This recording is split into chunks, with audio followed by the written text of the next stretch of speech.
Hi, I'm about to tell you the story of how I became interested in poetry and also provide a little bit of insight into one experience I had in the world of movie making as it was about 15 years ago.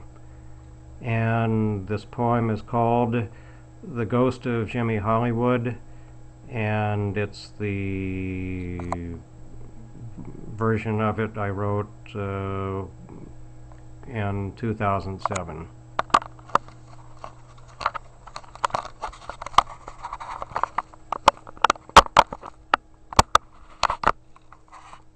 And thank you for bearing with me during the technical adjustment. Here it is, The Ghost of Jimmy Hollywood. From August to October of 1993, I worked as a stand-in for Joe Pesci on Barry Levinson's film Jimmy Hollywood.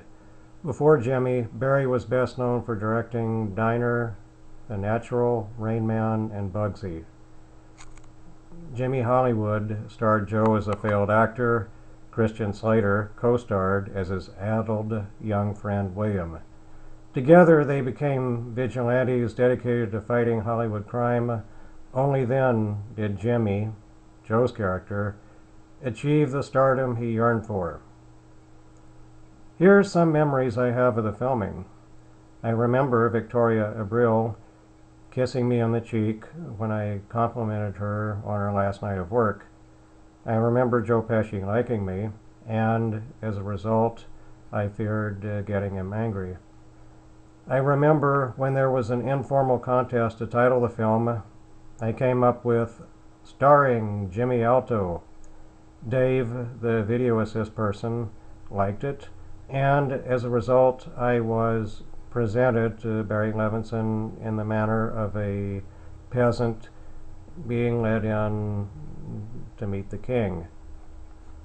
Barry didn't like my title, but he thanked me and told me to keep trying.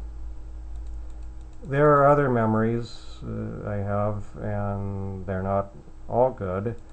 I remember practically all the mistakes I made during the shoot. I remember the cinematographer either yelling at me, scowling at me, or acting as if he wanted to plant me in cement and throw me into the Santa Monica Bay. I remember one night when a scene was being shot at an apartment complex at Fountain in El Centro. I was asked to drive a car in the background of a shot. I asked the second AD which way I should back the car out of the driveway so it would be properly positioned. I wasn't sure I heard her correctly, so I asked her again, and she screamed, "Terry, you are costing us time!" I backed the car out of the driveway and got into position.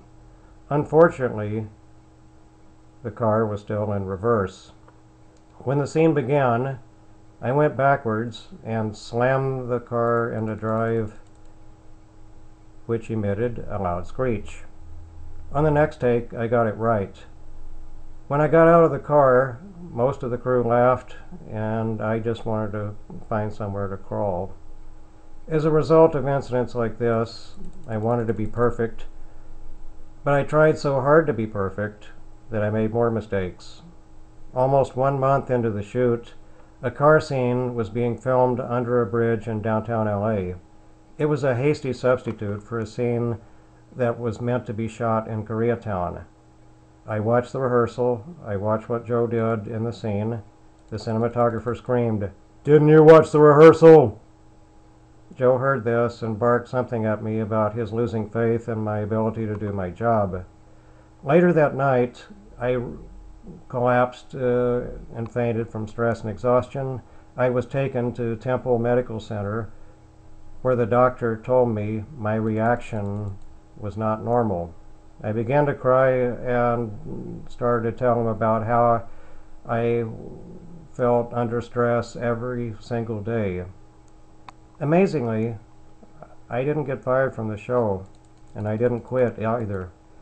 I stayed on and finished the film, and Joe expressed some concern for my welfare, and the cinematographer momentarily tried being nice to me,